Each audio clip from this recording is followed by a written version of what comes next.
No inverno de 1994, Açucena segurava uma mala antiga enquanto observava pela janela da pequena casa onde havia morado a vida inteira.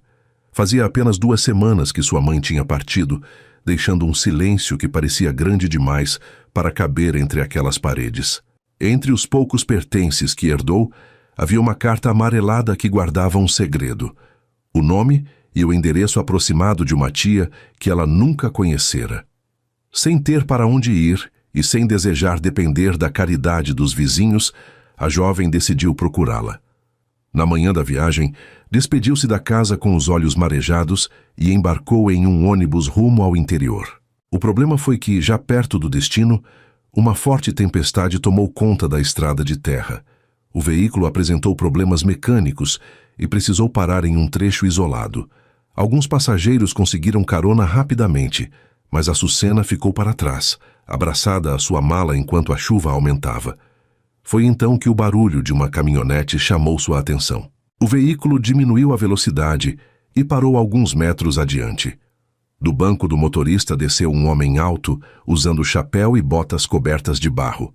Ele observou a situação por alguns segundos antes de se aproximar.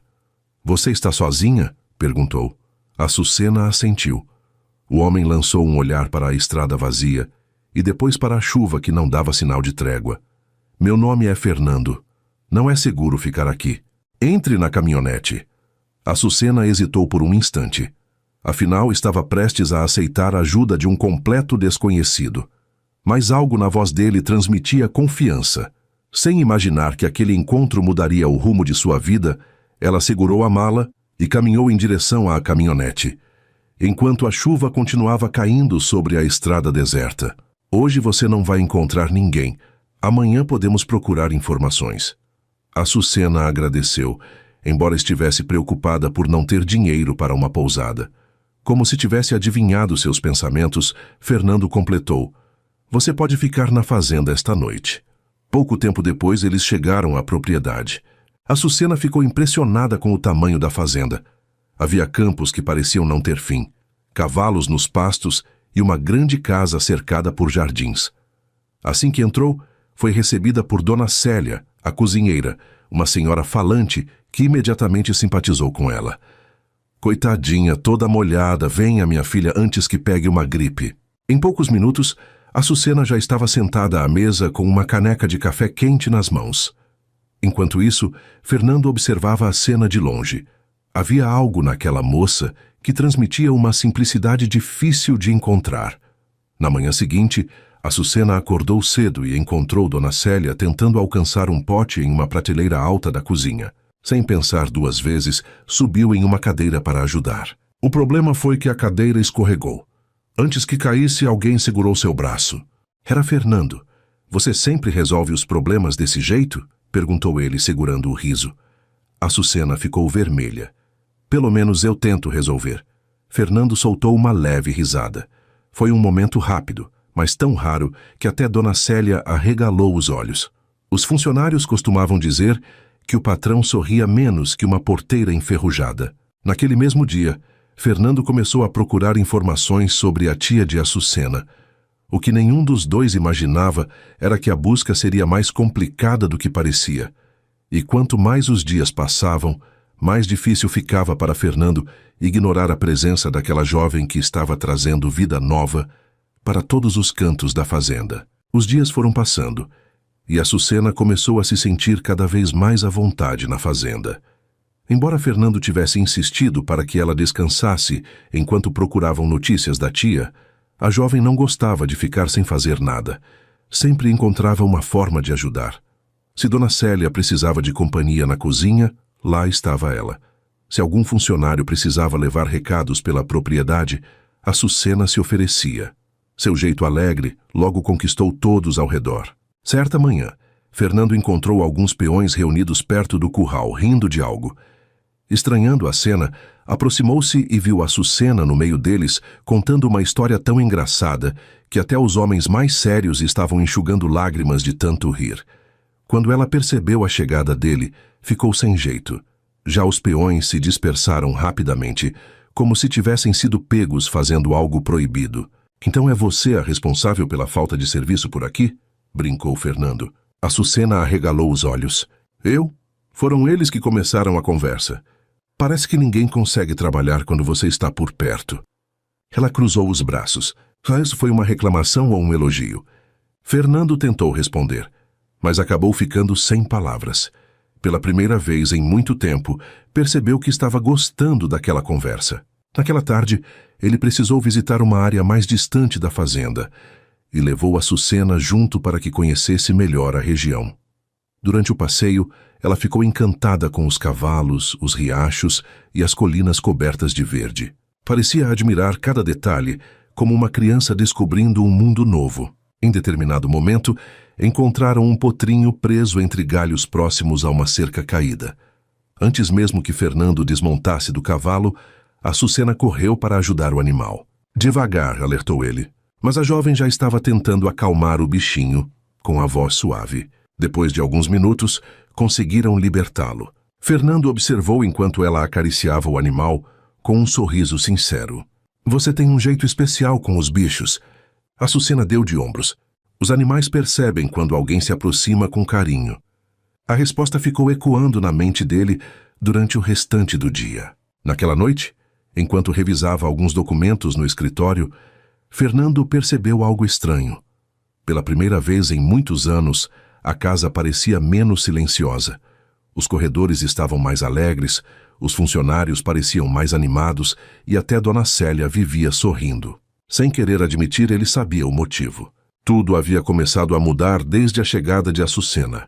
Enquanto isso, a jovem continuava esperando notícias da tia, sem imaginar que Fernando já começava a se preocupar com uma possibilidade inesperada, a de encontrá-la e vê-la partir da fazenda para sempre. Na semana seguinte, a convivência entre Fernando e Açucena se tornou cada vez mais natural. Já não existiam aqueles longos silêncios do início.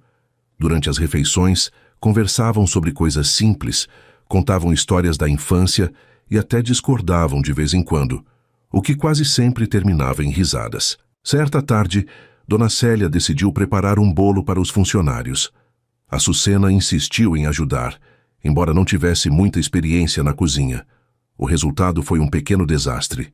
A massa acabou derramando na mesa, farinha foi parar no chão e até no rosto dela. Foi exatamente nesse momento que Fernando entrou na cozinha. Ao vê-la coberta de farinha, não conseguiu segurar o riso. Agora entendi por que a cozinha ficou tão silenciosa. O furacão estava trabalhando. Açucena pegou um pouco de farinha com a ponta dos dedos e lançou em direção a ele. O fazendeiro ficou surpreso. Dona Célia levou a mão à boca. Nenhum funcionário da fazenda teria coragem de fazer aquilo. Fernando olhou para a camisa suja e balançou a cabeça. Você acabou de declarar guerra.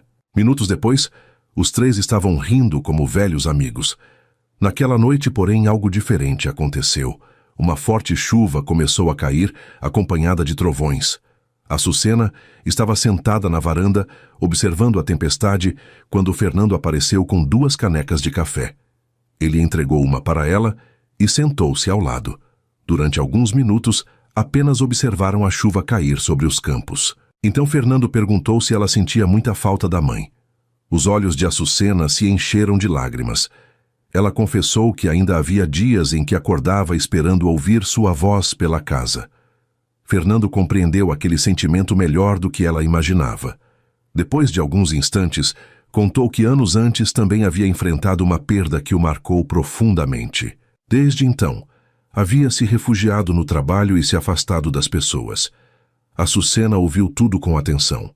Pela primeira vez, Fernando sentiu que podia falar sobre sua dor sem precisar esconder o que sentia. Aquela conversa aproximou os dois de uma forma diferente. Já não era apenas a convivência diária, havia confiança, carinho e uma preocupação sincera um com o outro. Nos dias seguintes, Fernando continuou procurando informações sobre a tia de Açucena e finalmente surgiu uma pista promissora em uma cidade vizinha. A notícia deveria trazer alívio, mas provocou um sentimento inesperado nele. Enquanto observava a Açucena sorrir ao saber que estavam mais perto de encontrar sua parente, percebeu algo que vinha tentando ignorar havia semanas. A ideia de vê-la partir da fazenda o incomodava mais do que gostaria de admitir. E pela primeira vez, Fernando começou a se perguntar se o destino não teria colocado aquela jovem em seu caminho por algum motivo muito maior do que uma simples promessa. Na manhã seguinte, Fernando e Açucena viajaram até a cidade vizinha para seguir a nova pista. Depois de algumas horas de procura e muitas conversas com moradores antigos da região, finalmente encontraram alguém que conhecia o paradeiro da tia que ela buscava havia tanto tempo. O coração de Açucena disparou. Durante semanas, aquele tinha sido seu maior objetivo. Mas, estranhamente, a felicidade vinha acompanhada de uma tristeza difícil de explicar. A tia se chamava Margarida e morava em uma pequena propriedade a poucos quilômetros dali. O reencontro foi emocionante. Assim que ouviu o nome da sobrinha, a mulher a abraçou com força. Entre lágrimas, explicou que havia perdido contato com a irmã muitos anos antes e nunca mais conseguiu encontrá-la. Açucena finalmente sentiu que uma parte da sua história estava sendo preenchida. Nos dias que se seguiram, ela passou a visitar Margarida com frequência. Foi durante uma dessas visitas que descobriu algo surpreendente. Seu avô havia deixado algumas terras em seu nome antes de falecer. Não era uma fortuna capaz de mudar o mundo, mas representava uma herança legítima que ela desconhecia completamente. A notícia se espalhou rapidamente pela região. Algumas pessoas que nunca haviam demonstrado interesse por Açucena começaram a aparecer cheias de simpatia. Fernando percebeu aquilo imediatamente e não gostou nem um pouco. Certa tarde, enquanto caminhavam perto do lago da fazenda, Açucena comentou que talvez devesse se mudar para perto da tia para administrar tudo o que havia descoberto. Fernando tentou parecer tranquilo. Então você já decidiu ir embora? A jovem abaixou os olhos. Não sei, acho que seria o mais certo. Por alguns segundos, nenhum dos dois falou nada. O silêncio dizia mais do que qualquer palavra. Você está feliz com isso? Perguntou Fernando. Açucena demorou para responder. Eu encontrei a família que procurava, mas também encontrei outras pessoas importantes pelo caminho. Fernando entendeu exatamente o que ela queria dizer. Naquele instante, os dois se olharam de um jeito diferente, como se finalmente estivessem enxergando algo que vinha crescendo há meses entre eles. Mas nenhum teve coragem de falar. Naquela noite, Fernando ficou acordado por horas na varanda da casa grande. Pela primeira vez em muitos anos, sentiu medo. Não medo de perder terras, negócios ou dinheiro. Medo de perder alguém que havia se tornado especial. Enquanto isso, em seu quarto, Açucena também não conseguia dormir. Quanto mais pensava em ir embora, mais seu coração apertava. E foi naquele momento que ela percebeu uma verdade impossível de ignorar. A fazenda já não era apenas um lugar onde havia encontrado abrigo. Era o lugar onde havia deixado seu coração. Os dias seguintes foram marcados por uma estranha mistura de felicidade e preocupação. Açucena estava feliz por finalmente ter encontrado sua tia e descoberto mais sobre sua própria história. Mas seu coração ficava pesado sempre que pensava na possibilidade de deixar a fazenda. Fernando também parecia diferente. Continuava educado e atencioso, mas já não escondia a tristeza que surgia sempre que o assunto da mudança era mencionado. Certa tarde, Margarida convidou os dois para um almoço em sua propriedade. Durante a visita, a tia observou discretamente os olhares trocados entre eles e não demorou para perceber o que estava acontecendo. Quando encontrou um momento a sós com Açucena, sorriu e perguntou se ela realmente pretendia ir embora. A jovem ficou em silêncio por alguns segundos antes de confessar que não sabia mais o que fazer.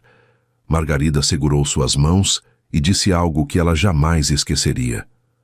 Às vezes passamos a vida procurando um lugar para pertencer e quando finalmente encontramos, o coração reconhece antes da razão. As palavras ficaram ecoando na mente de Açucena durante todo o caminho de volta. Naquela mesma noite, Fernando caminhava sozinho próximo ao lago quando viu Açucena se aproximar. A lua iluminava a água calma e uma brisa suave balançava os cabelos cor-de-mel da jovem. Por alguns instantes, nenhum dos dois falou nada. Então Fernando respirou fundo. Havia guardado seus sentimentos por tempo demais. Quando encontrei você naquela estrada, pensei que estava apenas ajudando uma desconhecida, disse ele. Mas tudo mudou desde aquele dia. Açucena sentiu o coração acelerar. Fernando continuou. Você trouxe alegria para esta fazenda, para as pessoas que vivem aqui, e para mim também. E por mais que eu tente, não consigo imaginar esta casa sem você. Os olhos da jovem se encheram de lágrimas, não de tristeza, mas de emoção. Eu também não consigo imaginar minha vida longe daqui, respondeu ela com a voz baixa. Foi naquele momento que Fernando segurou suas mãos. Não houve pressa, não houve promessas exageradas. Apenas um sentimento sincero que vinha crescendo há meses. Então ele se aproximou e a beijou suavemente. Um beijo cheio de carinho, respeito e esperança. Os dois sorriram, aliviados por finalmente terem encontrado coragem para dizer aquilo que seus corações já sabiam havia muito tempo. Mas ainda havia uma decisão importante pela frente. Açucena precisava escolher onde construir seu futuro. E na manhã seguinte, ela tomaria a decisão que mudaria sua vida para sempre. Na manhã seguinte, Açucena acordou mais cedo do que de costume. Sentada na varanda da casa grande, observou o sol surgindo por trás das colinas e sentiu uma paz que não experimentava havia muito tempo. Durante meses, acreditou que estava procurando apenas uma tia e algumas respostas sobre o passado. Mas a vida tinha preparado algo muito maior para ela. Quando Fernando apareceu, ela já sabia exatamente o que queria dizer. Com um sorriso sereno, contou que havia tomado sua decisão. Continuaria visitando Margarida sempre que pudesse e cuidaria das terras herdadas de seu avô. Mas não deixaria a fazenda. Aquele lugar havia se tornado seu lar. Fernando não conseguiu esconder a felicidade. Pela primeira vez em muitos anos, sentiu que o futuro parecia leve. Os meses passaram. O relacionamento dos dois cresceu cercado pelo carinho das pessoas que acompanhavam sua história desde o começo. Dona Célia dizia que nunca tinha visto o patrão sorrir tanto. Os funcionários brincavam que a fazenda inteira havia ficado mais alegre depois da chegada de Açucena. Numa tarde de primavera, às margens do mesmo lago onde haviam se declarado, Fernando fez uma surpresa. Diante da família, dos amigos e de todos que torciam por eles, ajoelhou-se e pediu Açucena em casamento.